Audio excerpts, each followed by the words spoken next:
Hello everyone, my name is Isha. Today we are here to talk about 5 common hip conditions that we see in our day-to-day clinic. So the first hip condition is a hip OA, which is basically hip osteoarthritis. This is one of the degenerative condition which is caused due to wear and tear of your hip joint. Now it is stated that 1 of top 9 adults experience hip OA. It is common in females, and one of the commonest symptoms, or few of the commonest symptoms that you can experience is the pain in your groin area, stiffness into your hip joint, or the pain that radiates around your thigh region. Sometimes it can also radiate around your buttock region.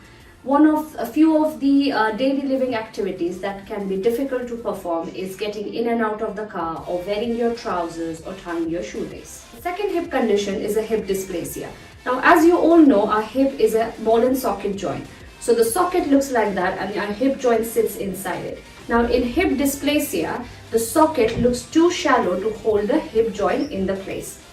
It is stated that it considers to be a 4 times higher risk in females than compared to male. Also considered to be one of the hereditary conditions. Many of the times it is spotted at the young age, where a child would be sitting in a W sitting where he will knock his knees and sit on the floor. Few of the symptoms that are seen in hip dysplasia are popping, clicking, snapping of the hip, difficulty to sleep on that side of the hip. Now a third condition is a hip impingement. In this, the hip joint impinges against the cup of your hip. Now this is again seen in a cutting sport, basically like tennis or running, and also it is considered that 10 to 15% of younger adults do have hip impingement. Sometimes it is symptomatic, sometimes it's asymptomatic. There is no gender specific data which says that if it's more in females or males, but again it depends on which sports you play. Few of the common symptoms that you see in hip impingement are catching sensation, pain in your groin area. Prolonged sitting can increase the pain. Again, taking wider steps can increase the pain. Doing a couple of exercises in the gym can increase the pain as well. Now, our fourth condition is called as GTPS, which is basically Greater Trochanteric Pain Syndrome, also known as Trochanteric bursitis. Now, this is caused due to irritation of a connective tissue or a tissue around your hip joint.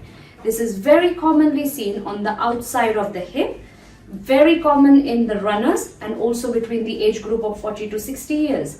The pain usually increases on activity, laying on the same side, or something which is called as high impact activity. There is again no data which says if it's common in females or males, but it's definitely seen in people who do lots of sports or high impact activity. Coming to our last condition, which is called as adductor pathologies. Now, how GTPS was on the outer side, adductor pathologies are usually occurring in the inside of the hip. It can start with a sprain which happened due to you being in an awkward position, or also during the sports. Commonly seen in tennis player as well, because it's called as one of the cutting sports. Again, more or less the symptoms would go same, where the patient would or the client would come with a pain inside the groin area, the pain increases with certain activities, so on and so forth. Now, considering all of these conditions, I would definitely recommend that you see a professional if you are experiencing any of the symptoms stated in all the above conditions. Thank you. I hope this video was informative for you all. If you want to know more about how the hip works, or what are the different forms of exercises that can help in hip joint, definitely subscribe to our channel. Thank you.